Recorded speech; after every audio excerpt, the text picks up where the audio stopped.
বিসমিল্লাহির রহমানির রহিম। আজ 23শে জুন। আমাদের জাতীয় জীবনে এই দিনটি অত্যন্ত গুরুত্বপূর্ণ। 23শে জুন 1757 সালে পলাশী ট্র্যাজেডি, যেটি আমরা জানি, একজন সচেতন মানুষ হিসেবে, বাংলাদেশের একজন সচেতন নাগরিক হিসেবে তার অতীত ইতিহাস জানার জন্যে এ বিষয়টা খুবই জরুরি। পলাশী ট্র্যাজেডিটা আসলে কি ছিল, এই বিষয়টি আমাদের কাছে একটু পরিষ্কার থাকা দরকার। যে এই বাংলায় 1206 সালে সর্বপ্রথম আমরা দেখি যে ইখতিয়ার উদ্দিন মোহাম্মদ বিন বখতিয়ার খিলজি তিনি এখানে ভারতবর্ষ জয় করেন এবং তিনি এই ভারতবর্ষ জয় করে এই বাংলার মানুষের, আমরা বিশেষত যখন বাংলার কথা আলোচনা করব তখন দেখব যে বাংলার মানুষের যে হিন্দুদের যারা নির্যাতিত হচ্ছিলেন সে জায়গা থেকে উত্তরণের জন্য তিনি ঐতিহাসিক ভূমিকা পালন করেন এবং সেই নির্যাতন থেকে মানবতাকে তিনি শতভাগ বলা চলে রক্ষা করতে সক্ষম হয়েছিলেন, যে কারণে তার এই সময়টাকে সবাই শ্রদ্ধা ভরে স্মরণ করে। এরপরে হিন্দু রাজারা যারা পরাজিত হয়েছে তাদের দোসররা পরবর্তী সময়ে মুসলিম এই রাজত্বের উপরে বিভিন্নভাবে আক্রমণ করার চেষ্টা করে। তারই অংশ হিসেবে গণেশের একটা উত্থান আমরা দেখতে পারি, রাজা গণেশের। এটা 1415 সালে আমরা দেখি রাজা গণেশের উত্থান, এবং সে রাজা গণেশ কতটুকু হিংসাপরায়ণ ছিল এবং মুসলমানদের কতটুকু নির্যাতন করেছে তার একটি চিত্র আমরা শুধু দেখি। সেটি হলো যে সে যখন ক্ষণিকের জন্যে কয়েক বছর রাজা ছিল, ষড়যন্ত্র করে অভ্যুত্থান ঘটিয়েছিল, সেই রাজা আলেম দরবেশদেরকে ডুবিয়ে হত্যা করেছে বিপুল পরিমাণ, এবং মুসলমানদের উপর যেভাবে নির্যাতন করেছে, পরবর্তীতে মুসলমানরা একত্রিত হয়ে তার বিরুদ্ধে সংগ্রাম করেছে এবং সে বাধ্য হয়েছে আত্মসমর্পণ করতে এবং তার পরাজয় হয়েছে। এরপরে আমরা দেখি যে এইখানে ইংরেজদের যে আগ্রাসন, যার শেষ পরিণতি হয়েছিল পলাশীর প্রান্তরে নবাব সিরাজদৌল্লার পতনের মাধ্যমে। তার একটা দীর্ঘ ইতিহাস আছে। আমরা সংক্ষেপে যদি একটু বিষয়টি বোঝার চেষ্টা করি তাহলে আমাদের কাছে পরিষ্কার হবে যে হিন্দুদের যে ষড়যন্ত্র এটা কিন্তু থেমে থাকেনি। 1206 সালে ভারতবর্ষ মুসলমানরা জয় করার পর যখন তারা মানবাধিকারের সর্বোচ্চ সংরক্ষক হয়েছেন এবং এদেশের হিন্দুদের দ্বারা যখন মানবাধিকার চরমভাবে লঙ্ঘিত হয়েছিল হিন্দু জমিদারদের দ্বারা, সেই মানবাধিকার পুনরুদ্ধারের জন্যে মূলত মাত্র 17 জন সৈন্য নিয়ে ইখতিয়ার উদ্দিন মোহাম্মদ বিন বখতিয়ার খিলজি এই ভারতবর্ষ জয় করে।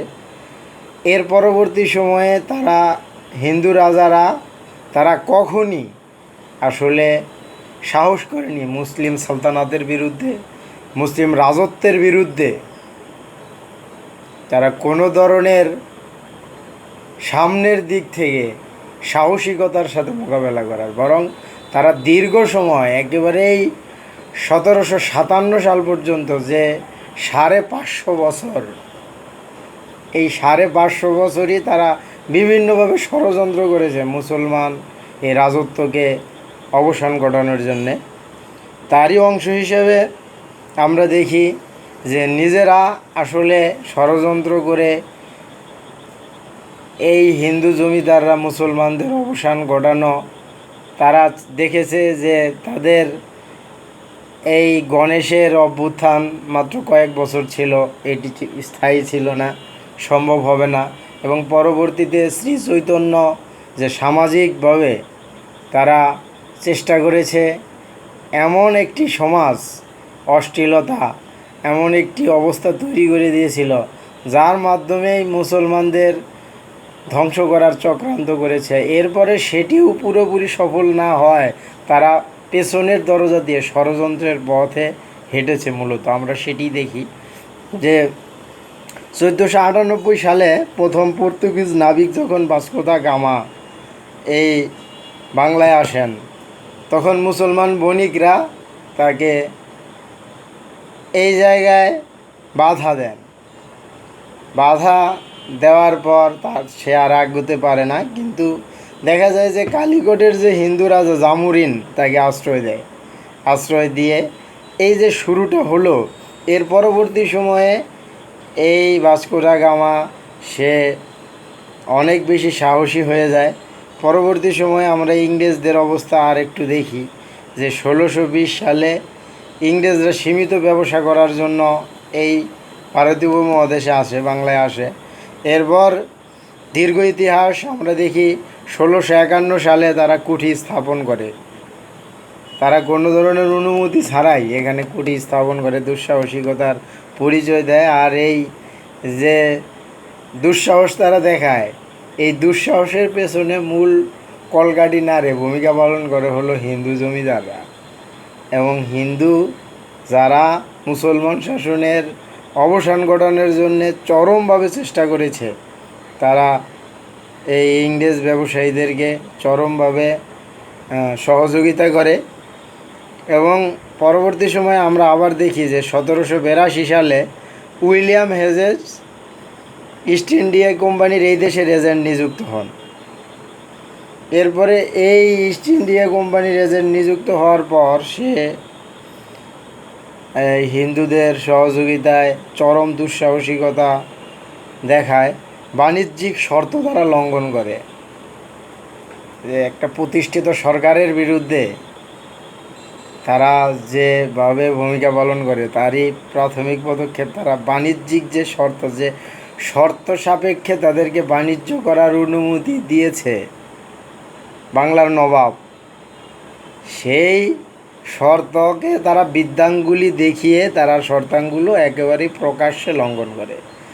এরপরে আরও মারাত্মক হচ্ছে তারা সৈন্য এবং অস্ত্র সমাবেশ করে, মহড়া দেয়, যে তারা বোঝায় যে আমরা শুধুমাত্র এখানে ব্যবসা করতে আসিনি, আমাদের চিন্তাভাবনা আরও অনেক গভীরে। এর পরবর্তী সময়ে তারা সাহস করে আরও বেশি। হুগলিতে তারা দুর্গ, একেবারে শক্তিশালী দুর্গ নির্মাণ করে। হুগলিতে শক্তিশালী দুর্গ নির্মাণ করে সেখানে তাদের সমস্ত শক্তি এখানে তারা পুঞ্জীভূত করে, জমা করে, আরও আস্তে আস্তে শক্তিশালী হওয়ার চেষ্টা করে। পরবর্তী সময়ে তারা কর প্রদানে কারচুপি করে। তাদের উপর যে কর ধার্য করা হয়েছে নবাবের পক্ষ থেকে রাষ্ট্র পরিচালনার জন্য, সেটা মারাত্মকভাবে কারচুপি করে। দেশীয় ব্যবসায়ীদের সাথে তারা সংঘর্ষে লিপ্ত হয়। এরপরে আমরা দেখি যে বাংলার সুবেদার শায়েস্তা খানের কর্মচারী যাদের সাথে তারা সবচেয়ে বেশি বন্ধুত্বপূর্ণ, সবচেয়ে বেশি সৌহার্দ্যপূর্ণ আচরণ করার কথা ছিল স্বাভাবিকভাবে, কিন্তু এই ইংরেজরা তাদের সাথে অধ্যত্বপূর্ণ আচরণ করে, মারাত্মকভাবে অধ্যত্বপূর্ণ আচরণ করে। এরপরে আমরা পরবর্তী ইতিহাস আমরা দেখি যে 1686 সালে সৈন্য বোঝাই জাহাজ নিয়ে তারা শক্তি পরীক্ষার জন্য নবাবের বিরুদ্ধে ভূমিকা পালন করে।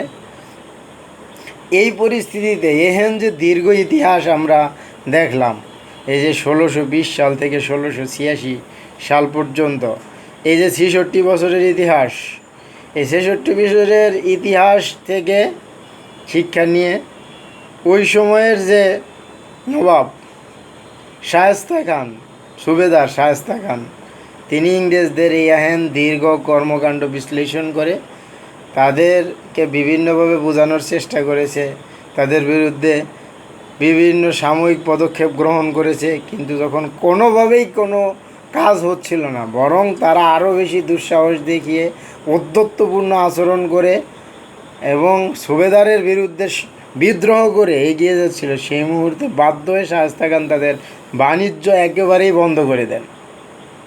কিন্তু ইতিহাসের পালা বদলে দেখা যায় বন্ধ হওয়ার পরেও 1688 সালে যখন শায়েস্তা খানের পরিবর্তে ইসলাম খান ক্ষমতায় আরোহণ করেন, আসেন, এই পরিস্থিতিতে তারা অতীত ভুলের জন্য নিঃশর্ত ক্ষমা প্রার্থনা করেন ইসলাম খানের কাছে। তারা ক্ষমা ভিক্ষা চান এবং করুণা চান। ইসলাম খান করুণা করেন, তাদেরকে আবার ব্যবসা করার সুযোগ দান করেন এবং তারা সুযোগ লাভ করে।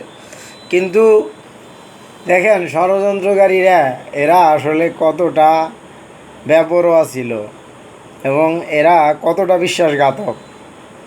যারা এত বেশি ভিক্ষা নিয়ে করুণা নিয়ে আবার ব্যবসা শুরু করলো, এরা আবার ষড়যন্ত্র করলো আরও দ্বিগুণ উৎসাহে। ইংরেজ বণিক ও হিন্দুদের মধ্যে তারা মৈত্রী সম্পর্ক প্রাতিষ্ঠানিক রূপ দিল। যখন তারা চূড়ান্তভাবে তখন সিদ্ধান্ত নিল যৌথ প্রচেষ্টায় যে ইংরেজ বণিক এবং হিন্দুদের মধ্যে মৈত্রী সম্পর্কের স্থাপনের মাধ্যমে যেভাবেই হোক এদেশ থেকে মুসলমানদেরকে বিতরণ করতে হবে, মানে মুসলিম যে রাজত্ব শাসন সেটার অবসান ঘটাতে হবে। সেক্ষেত্রে আমরা উল্লেখযোগ্য যে ঘটনাটা দেখি সেটা হলো যে ইংরেজদের যে কোম্পানি ব্যবসা ইস্ট ইন্ডিয়া কোম্পানি, সেখানে 52 জন স্থানীয় ব্যবসায়ী ছিল ইংরেজদের নিযুক্ত দেশীয় প্রতিনিধি। এই 52 জনের মধ্যে 52 জনই ছিল হিন্দু, একজনও মুসলমান ছিল না। যাদের সাথে সম্পর্কটা এমন লেভেলের হয়ে গিয়েছে যে শতভাগ হিন্দুদেরকে তারা পদায়ন করেছে। হিন্দুরা শতভাগ ছিল তাদের এ দেশীয় এজেন্ট, এবং তাদের মধ্যে সম্পর্ক এত গভীর ছিল যে এই সম্পর্কের পরবর্তী চূড়ান্ত রূপ আমরা পলাশীর প্রান্তরে দেখতে পারি। এরপরের ইতিহাস আমরা দেখি, দীর্ঘ ইতিহাস, যে 1740 সালে আলীবর্দী খান ক্ষমতায় আসেন, বাংলার সুবেদার নিযুক্ত হন। এর পরবর্তীতে তিনি বিভিন্ন ষড়যন্ত্র মোকাবেলা করেন। এবার আরও ষড়যন্ত্র মোকাবেলা করার পর আলীবর্দী খান বার্ধক্যে উপনীত হন। তার বার্ধক্যের দুর্বলতা নিয়ে এবং হিন্দুদের সহযোগিতায় বিভিন্ন ষড়যন্ত্রের মাধ্যমে ইংরেজরা কলকাতায় একটা শক্তিশালী দুর্গ নির্মাণ করে।